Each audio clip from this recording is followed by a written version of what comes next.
ายดีพี่น้องมื้อนี้อึ้งกับสีมารีวิวเพื่อนอึ้งเนาะหลายคนถามมาอึ้งเฮ็ดเพื่อนใช้งบเท่าไรใช้ร้ายพี่น้องใช้ร้ายได้แต่ว่า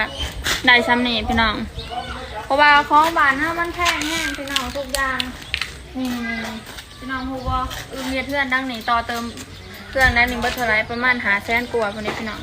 บ่เชื่อสิมาบอกข้างราคาแพงแห้งพี่น้องอันนี้เป็นเพื่อนอึ้งเด้อมันแพงเพราะว่าอึ่งใส่เป็นโค้งเล็กเลยพี่น้องนี่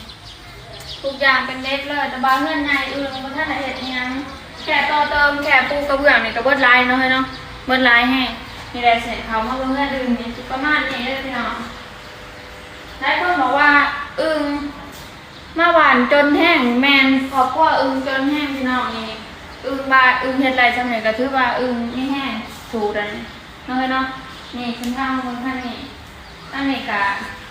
สิประมาณนี้น้องนี่สิ่งนะเถอะนะเพราะว่าเขาสุบริกินอยู่นี่อันนี้กะเตียงพัดยางพี่น้องรถลมก็ได้ยางอันนั้นจะเป็นห้องเฮ้าพี่น้องอันนี้จะเผาห้องเฮ้าอันนั้นห้องพ่ออันนี้ห้องแม่พี่น้องอันนั้นห้องแม่อันนี้ห้องพ่อนี่เลยพี่น้องนี่หลายคนมาเป็นยังจะบ่มีเงินหาเงินเบิดปีนี่แหละพี่น้องเอามามุนใจเพื่อนเบิดเนาะมุนใจเพื่อนเฮาเบิดจำนวนเงินประมาณ500,000คนไหมเนาะเอาไปเถื่อนนี่เนาะมันกับบริสวยงามชมผสมราคาแต่ว่าก็ดีใจแต่น้องหลายสำเนียเนาะดีใจสุดแล้วสู้ๆไปเนาะ